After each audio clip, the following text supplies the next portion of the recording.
Buenos días compañeros, mi nombre es Pedro Antonio Lepe Enríquez, soy residente de segundo año en la especialidad de Imagenología Diagnóstica Terapéutica del Centro Médico Nacional de Occidente. Hoy vamos a hablar acerca de la trombosis venosa profunda con enfoque Doppler. Bueno, básicamente, ¿qué es la coagulación? Pues es el proceso mediante el cual se va a activar la trombina y el fibrinógeno plasmático solubles se va a convertir en fibrina insoluble, ¿sí? Bajo tres factores de la tríada de Virchow, que van a ser los desencadenantes principales de los factores de coagulación, ya sea por lesión endotelial, por un flujo sanguíneo anormal, ya sea por estasis o turbulencia e hipercoagulabilidad. Las principales formas de trombosis venosa son las trombosis de venas profundas, en las extremidades y la embolización subsiguiente a los pulmones, que esto en conjunto se va a designar como enfermedad tromboembólica venosa. Bueno, ¿cuál es la epidemiología? En Estados Unidos, más de 200.000 personas van a presentar tromboembolia venosa al año.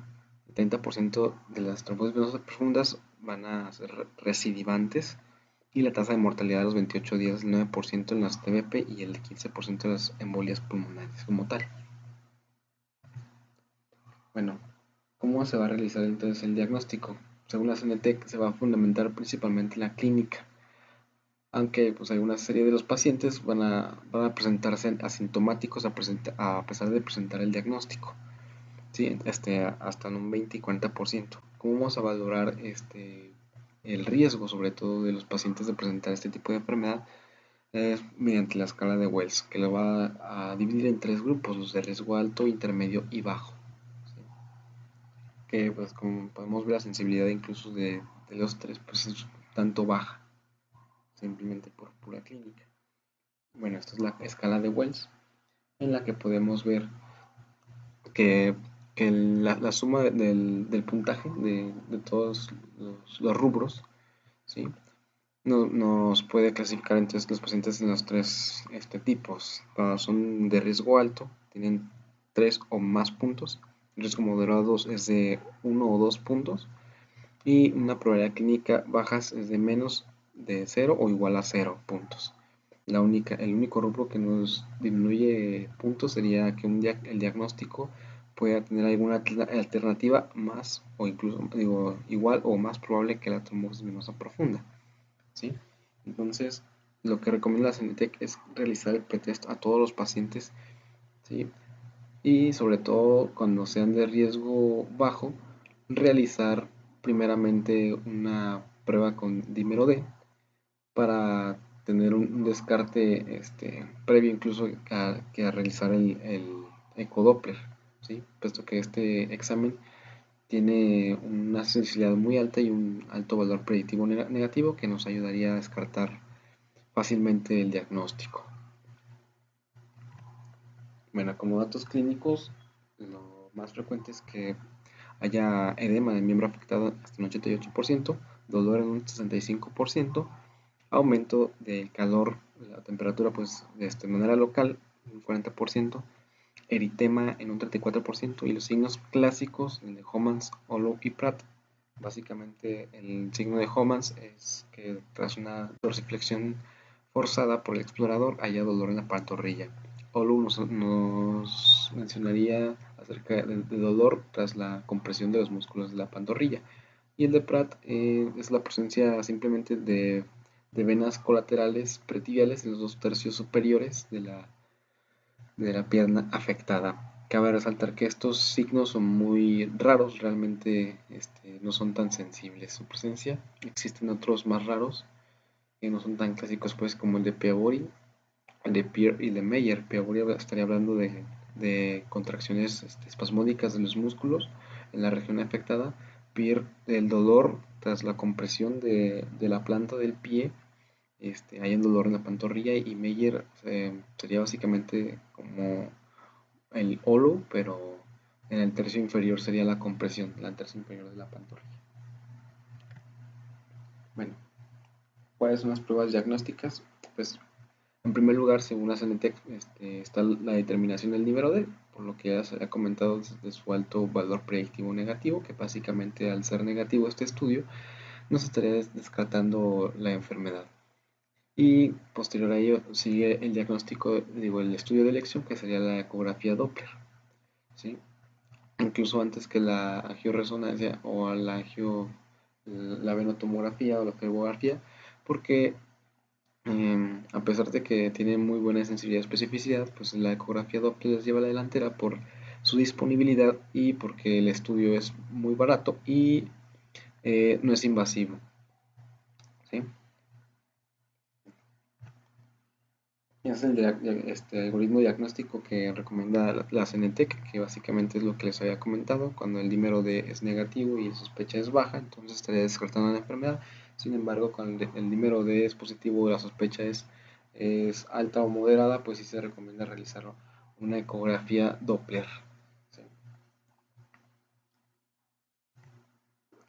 Bueno, ahora hablando específicamente de la técnica, pues básicamente se tiene que hacer con un ultrasonido, con un Doppler y con la escala de grises y el Doppler espectral y color. Se debe utilizar una frecuencia de 5 MHz o superior, sobre todo este, para ver pues, los vasos superficiales, ¿no? En caso de que se requiriera mayor penetración, si el paciente es muy grueso, o sea, que tenga sobrepeso importante, entonces sí habría que utilizar una sonda convexa o que tuviera frecuencias más bajas, ¿sí? Entonces, en primer lugar, pues se tiene que localizar lo que es la vena femoral común, ¿sí? En planos transversales y se verifica que puede comprimirse a este nivel, de, por debajo del ligamento inguinal. Bueno, cabe resaltar que ahorita la técnica que les voy a comentar es la completa, la que explora tanto el sistema nervioso superficial como el profundo, ¿sí? Bueno, entonces esta es la posición como que tiene que estar el paciente. Entonces se localiza primero la vena femoral común en planes transversales y se verifica que puede comprimirse. Posteriormente se repite la compresión a 2 centímetros, trazando entonces este, la compresión del sistema venoso profundo a partir de la vena femoral común, luego a la vena femoral y la vena femoral profunda y se sigue la vena femoral, ¿sí? 2 centímetros y se sigue comprimiendo previo hasta la introducción hacia el canal de los aductores, ¿sí? Posteriormente a ello se va a pasar a obtener planos longitudinales, ¿sí? Y se explora la vena con el Doppler color o Doppler poder, moviendo el transductor hacia arriba, ¿sí? Por el muslo, ¿sí? Una vez examinadas las venas del muslo, se coloca el paciente en posición lateral, con la cara interna de la pierna explorada colocada hacia arriba, como lo estamos viendo en la imagen, de modo que se puedan explorar las venas popliteas, ¿sí? De esta manera, pues es más fácil encontrar las venas popliteas y no estar de una forma incómoda para el explorador. Si existen dificultades para identificar las venas tibiales posteriores a nivel medio de la pantorrilla, puede resultar útil también obtener las imágenes de manera, la parte baja, encima del malleolo interno, donde los vasos son más superficiales y su localización suele ser más constante. Y así poder localizar, por ejemplo, los vasos tibiales y seguirlos de manera retrógrada hasta estos niveles. Bueno, entonces vamos a estar siguiendo eventualmente esa imagen para poder entender cómo estamos viendo estos cortes. Estas dos imágenes estaríamos hablando de dos cortes en el mismo nivel, representados como B y C, ¿sí? Entonces encontramos del lado izquierdo la columna de imágenes izquierdas, son la vena femoral común en la unión safeno-femoral, ¿sí? Sin compresión y centímetros más abajo en la bifurcación en la vena femoral y la vena femoral profunda señalada con la flecha abierta y la vena femoral con la flecha normal. Y la columna del lado en medio encontraremos los cortes transversales, pero ya aplicando la compresión, donde vemos que hay un colapso de la vena femoral común y colapso de la vena femoral y la vena femoral profunda. ¿Sí? Estos son los resultados normales que debemos encontrar en el estudio de compresiones del sistema venoso, en este caso profundo. Y en el lado de la derecha encontramos cortes axiales de una venotomografía a este mismo nivel de los cortes en ecografía de escala de grises, para ver que realmente sí existe este flujo en las venas exploradas. En este caso estaríamos viendo entonces los cortes D y L. Aquí en la vena femoral previo a su entrada en el canal de los aductores, y en la E estaríamos viendo la fosa poplitea, cuando ya se convierte la vena femoral en vena poplitea, perdón. Entonces aquí ya vemos la vena femoral inferior a la arteria femoral, ¿sí? Y posteriormente al paso a través del canal de los aductores ya se convierte en la vena poplitea, ya está superior a la arteria poplitea. Y vemos que en la compresión colapsa completamente, ¿sí? Acá también se ve que colapsa. Este es el hallazgo que debemos encontrar, ¿sí? Lo normal. Y por último, ya estaríamos hablando que al nivel de la pantorrilla, ¿sí? Estaríamos viendo, por ejemplo, para entenderlo más fácil, en el corte axial de la venotomografía encontramos aquí la tibia, el peroné y sus vasos correspondientes. Aquí estarían las dos venas tibiales, aquí estarían las dos venas peroneas. Esta sería la arteria peronea en medio de los dos vasos, de las dos venas, y la arteria tibial posterior, ¿sí? Bueno, entonces aquí estaríamos viendo la tibia, las venas tibiales posteriores señaladas por las flechas, y el peroné y las venas peroneas adyacentes señaladas por las flechas abiertas, que en la imagen del medio encontramos que con la compresión hay un colapso adecuado de las mismas. ¿Sí? Bueno, aquí sería cómo tendríamos que explorar entonces las venas tibiales anteriores. Recordemos que entonces son ramas sigue siendo el sistema venoso profundo y también se tienen que explorar, ¿sí? Y básicamente esa es la imagen que encontraríamos. Las flechas estarían señalando entonces las dos venas tibiales anteriores, ¿sí? Por encima de la membrana interósea, señalada por las cabecitas de flecha. Y la flecha abierta estaría señalando entonces lo que es la arteria tibial anterior, que tras la compresión hay un adecuado colapso de las luces de las venas tibiales anteriores, que es el hallazgo esperado, ¿sí? Y pues aquí están los dos huesos, el peroné y la tibia. Peroné y la tibia. Y los huesos por encima de la membrana interósea. Y aquí encontramos entonces el corte axial de la venotomografía. La tibia, el peroné, las dos venas tibiales anteriores y la arteria tibial anterior. Bueno, posteriormente nos dirigiríamos entonces a ver el sistema venoso superficial. En este caso sería en la unión safenofemoral con un corte sagital o longitudinal, perdón, para ver la unión del safenofemoral y los cortes transversales trazando la vena safena mayor, ¿sí? Bueno, entonces en el corte más superior, el que encontraríamos el corte longitudinal de la unión safenofemoral, tendríamos que ver la imagen así, con su correspondiente la venotomografía, ¿sí? Y también vemos la vena safena mayor en la unión safenofemoral, en la vena femoral común.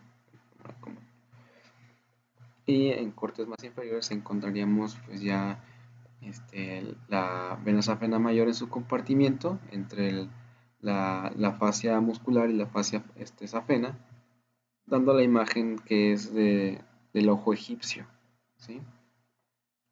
Y este sería en un corte más inferior hacia la pantorrilla, donde encontramos ya aquí la tibia y el músculo gastrocnemio. Y aquí encontraríamos entonces el ojo egipcio de la vena safena mayor. Y también hay que verificar lo mismo, ver que comprima adecuadamente. ¿Sí?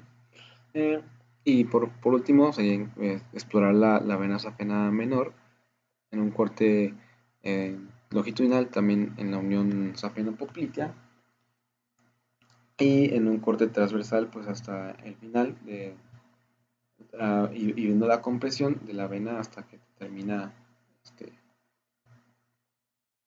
la vena. Pues. ¿Y qué cortes encontraríamos? Pues básicamente este sería el, la unión safeno-poplitea, la vena poplitea, la vena safena menor, con su correspondiente homólogo en la venotomografía, como es que la encontraríamos. Y así básicamente se vería en su comportamiento entre las fascias. Y aquí se ven los dos músculos gastrocnemios. Bueno, los vientres del gastrocnemio y la vena safena menor. Igual hay que estar viendo su compresión y que colapse adecuadamente. Bueno, ¿cuáles van a ser entonces los hallazgos que vamos a encontrar como tal en la trombosis venosa profunda? Pues en la compresión vamos a ver que hay ausencia pues de la compresión como tal, o que es parcial la compresión, ¿sí? También pueden existir lo que son los ecos dentro de la luz de la vena, que esto es anormal, ¿sí? O que el relleno del Doppler color es incompleto, o que hay una expansión de la vena por el mismo relleno del coágulo. También es común que los coágulos se encuentren en el nacimiento de las válvulas, ¿sí? Por encima de las mismas, y esto no permita que tengan un buen movimiento de apertura, ¿sí?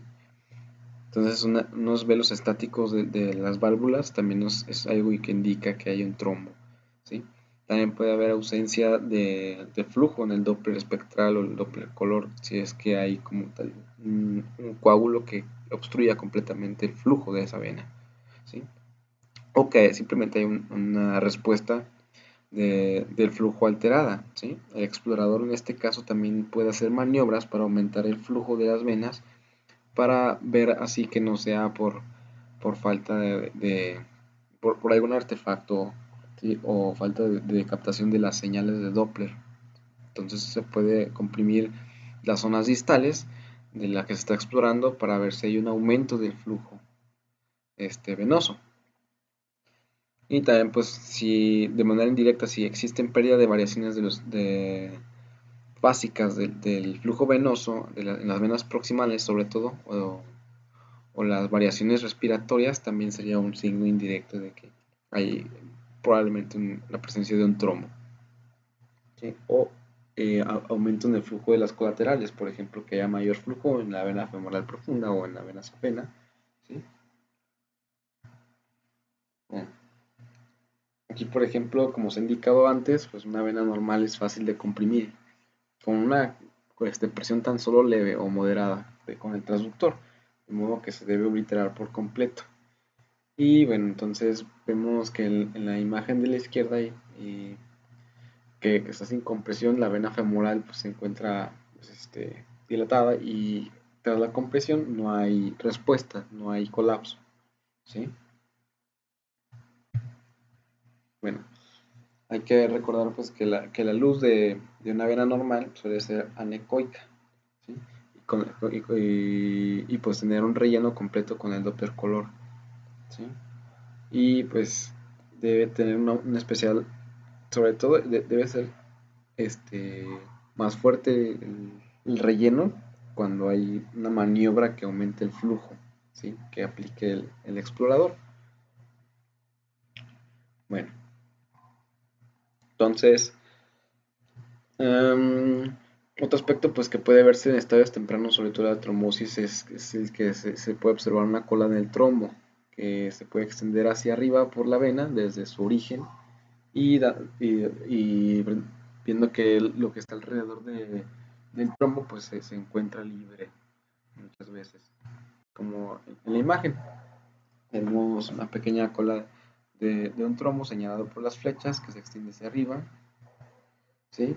Sin tener el suficiente tamaño para poder producir una obstrucción como tal del flujo, ¿sí? Esto se puede pasar incluso por alto si la visualización no es la adecuada o si hay mucho edema, si hay estructuras que estén atenuando el haz de ultrasonido,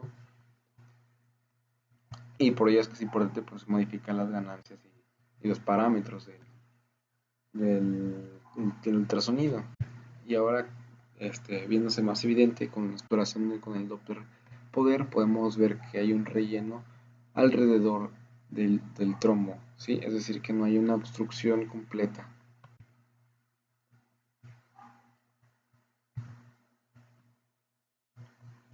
Bueno, como les comentaba entonces, el flujo debe ser espontáneo en las venas y tiene que tener su facilidad, sobre todo respiratoria en las venas más proximales, ¿sí?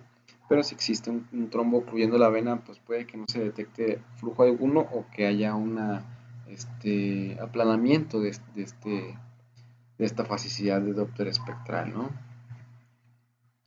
Por ejemplo, tras maniobras de aumento de flujo, podemos ver que por lo general pues el flujo venoso tiene su curso normal lento, ¿no? Y que mejora, que aumenta con la maniobra de compresión para aumentar el flujo, ¿no? De manera distal a la que se está explorando, ¿sí? Y es normal que pues exista esto, pero si por el contrario vemos que la respuesta es pobre o está atenuada, podemos sospechar de que hay un trombo en- a ese nivel, ¿sí? Esto se puede lograr pues ya sea con la compresión manual de la pantorrilla o del pie como tal. En este caso tenemos otro ejemplo donde vemos las ondas normales y anormales en una vena femoral común. En la imagen de la izquierda, la forma de la onda se ve normal, la cual varía con la respiración y durante el ciclo cardíaco, que fluye hacia el corazón. Eh, Y se puede ver un pequeño componente de flujo inverso que también es normal, que se ve por encima de la línea de base, ¿sí? Y bueno, en la imagen B, bueno, sí, en la imagen de la derecha, vemos una forma de una onda anormal con señal uniforme, o sea, aplanadas hacia el corazón. Y pues se ve que el componente de color muestra que la onda está toda aplanada y esto puede indicar que hay una obstrucción por encima del nivel de la exploración, es decir, hacia mm, las venas ilíacas o el ion iliocabal, etcétera. Bueno, también existen algunas características que nos pueden orientar a si pudiera haber un hallazgo de un trombo agudo o un trombo ya más crónico. Pues porque, pues aunque pues no siempre es posible definir la antigüedad de un trombo y en estos casos pues el tratamiento del paciente debe basarse más que nada en el cuadro clínico. Los trombos frescos van a ser generalmente hipoecoicos o anecoicos, no se encuentran unidos a la pared a lo largo del perímetro de la vena, pero si llenan la vena, pues esta puede encontrarse algo expandida, ¿sí? Se puede encontrar también aumento del flujo en la vena femoral profundo, en las venas afenas, como les comentaba, y pues al ir madurando el trombo se va haciendo más ecogénico y comienza a encogerse y al irse organizando, ¿sí? Bueno, pues se sabe que hasta un 64-75% de las venas se van a recanalizar por completo o después, un año después, aunque la mayoría pues, de estas pudiera también este, desarrollar una incompetencia valvular en alguna zona, ¿sí? El resto de las venas pueden mostrar lados variables de recanalización y pueden presentar paredes irregulares, engrosadas alrededor de la luz, ¿sí? O quedarse como estructuras ocluidas de forma ya permanente. O incluso se pueden desarrollar también conductos venosos colaterales anómalos en los tejidos blandos alrededor de los segmentos con obstrucciones significativas en un determinado momento.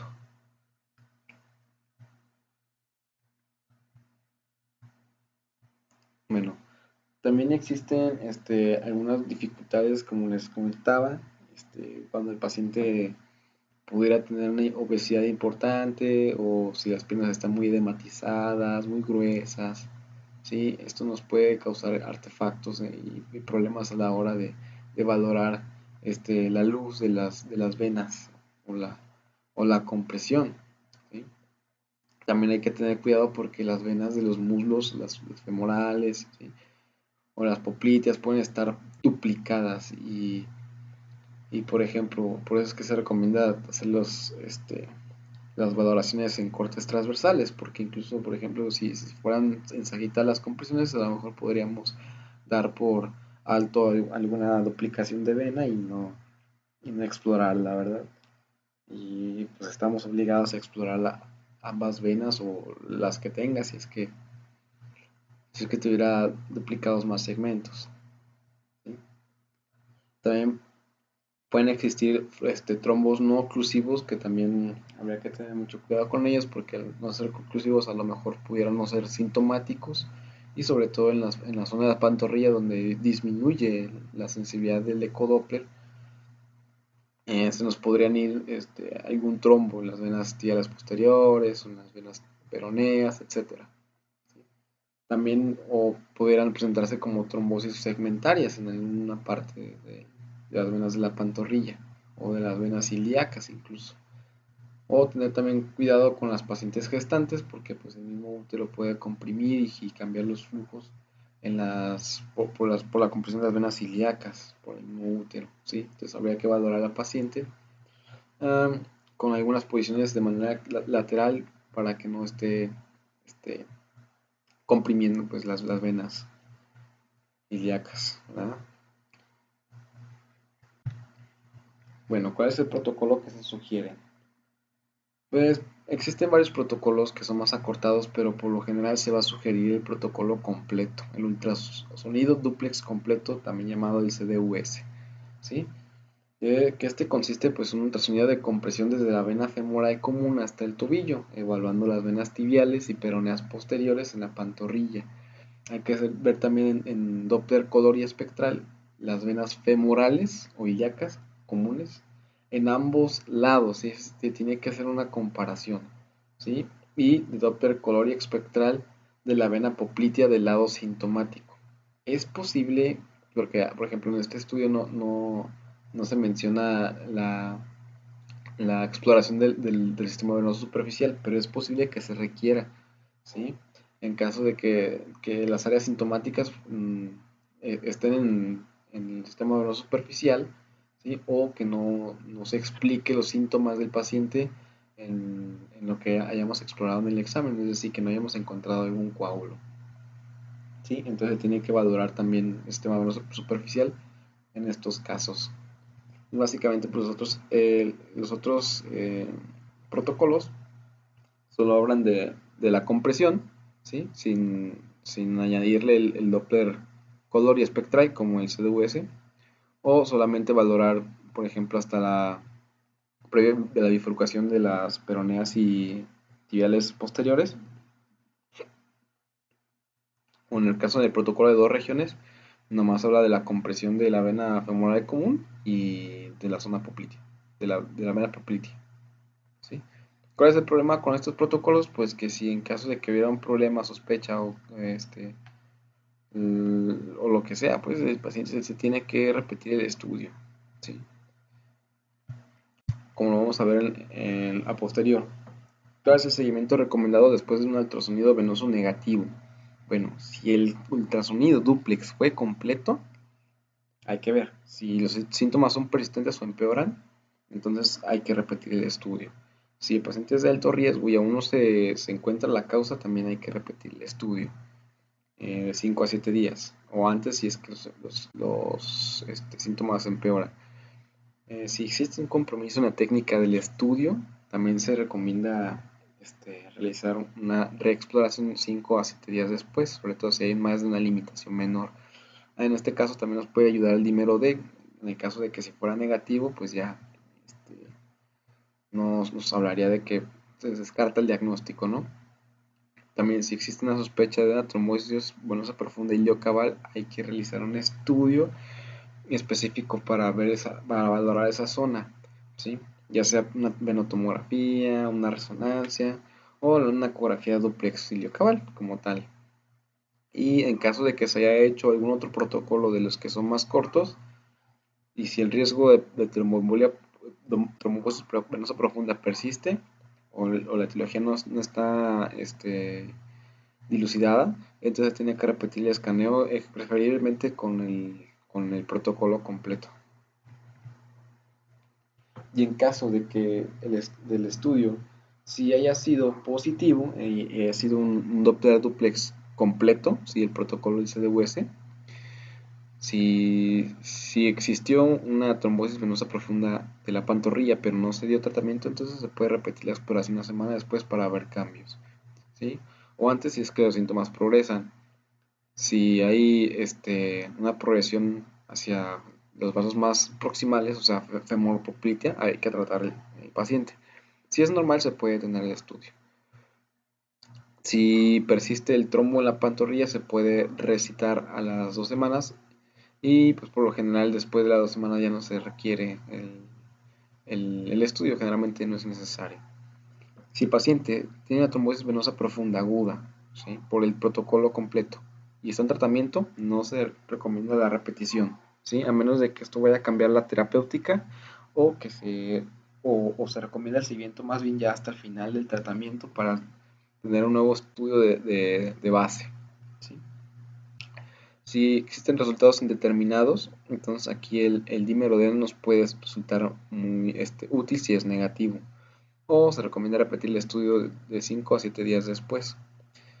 Bueno, si existe preocupación de que la trombosis venosa profunda es recurrente o hay hallazgos equívocos de que a lo mejor en la zona de cicatriz pudiera haber una recurrencia, pero se tiene dudas, entonces se puede utilizar el dímero D y se recomienda repetir el estudio de 1 a 3 días y luego de 7 a 10 días para ver algún cambio.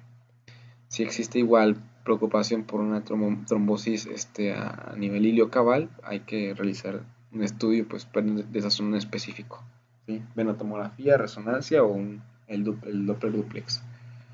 En caso de que se haya hecho un protocolo más corto, ¿sí?, no el CDUS, entonces si hay una trombosis venosa profunda se recomienda aún así repetir el estudio para documentar toda la extensión de la parte inferior en las venas de las extremidades. Sí. Bueno, existen algunas otras recomendaciones, sobre todo para el reporte como tal. ¿Sí? Se recomienda si existen todavía cambios, pero ya son crónicos, no referirlos como cambios postrombóticos crónicos. ¿Sí? Si son agudos, referirlos como trombosis venosa aguda. ¿Sí? Porque si, por ejemplo, términos como trombosis venosa profunda subaguda o cambios subagudos, o sea que están como que no han pasado el tiempo suficiente para verse como crónicos como tal, sí, como las cicatrices, la retracción y todo. Solamente se recomienda solamente cuando tengamos un estudio previo, ¿sí?, unas semanas antes, pues, ¿sí? De otra forma realmente no, se recomienda no utilizarlo, ¿sí?, precisamente por la confusión. Bueno, y pues por mi parte sería todo y pues muchas gracias.